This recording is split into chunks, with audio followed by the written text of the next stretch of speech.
Le Love Conseil. Alors, Michel Odoul, vous avez remarqué, on n'est pas tous pareils face au changement, face à la nécessité de changer. Mais pourtant, on est tous à même d'accepter de nous adapter parce que les événements de la vie nous obligent parfois à changer notre attitude ou notre vision des choses. Alors, dans ce Love Conseil, j'ai répertorié des différents types de personnalités face au changement. Voilà, donc je vous propose ce Love Conseil et vous pourrez réagir. Alors d'abord, il y a les conservateurs, ces personnes qui refusent de voir la nécessité de changer et qui sont souvent un peu dans le déni. Et d'ailleurs, c'est des personnes souvent qui gardent leurs vieilles affaires.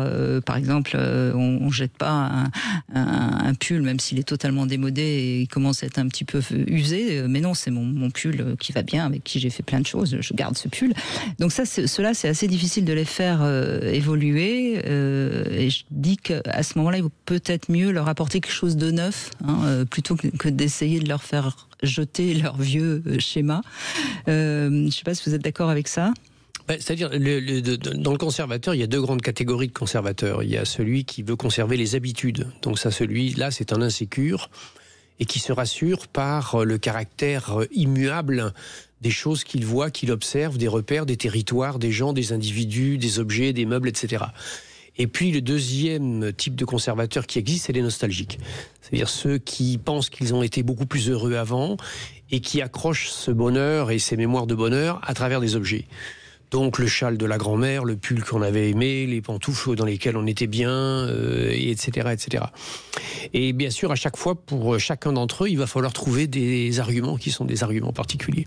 Et oui, évidemment. Et quand ça casse, elles ont parfois vraiment du mal. C'est des personnes qui peuvent s'écrouler. Le nostalgique va faire une dépression, alors que le conservateur, lui, va faire une révolution. Alors sinon, il y a les acteurs du changement. Alors eux, ils sont souvent avec des vies de rupture. De toute façon, ils changent plus même que la vie ne leur demande. Et dès qu'ils s'ennuient, ils ont tendance à tout envoyer promener pour que ça bouge, pour que ça change. Quitte à se tromper d'ailleurs. Donc ceux-là, on les connaît aussi. C'est ceux qui pensent que le changement, c'est dû à l'extérieur et que c'est l'extérieur qui doit changer. Mais c'est pas forcément une bonne manière de vivre non plus. Alors il y a les intuitifs. Alors eux, ils sont généralement assez en avance sur leur temps. Ils anticipent en quelque sorte. Ils sentent en amont ce qu'il faut faire bouger. Et généralement, je dirais que ceux-là vivent assez bien le changement, sont d'assez bons conseils, à condition évidemment qu'ils aient une véritable intuition et qu'ils ne soient pas dans des projections qui ne sont pas de l'intuition. En tout cas, ce sont des gens qui le vivent bien parce que ce sont des gens qui anticipent. Donc ils n'attendent pas la contrainte pour aller vers le changement, ce qui leur permet d'ailleurs de le décider tel qu'ils le veulent.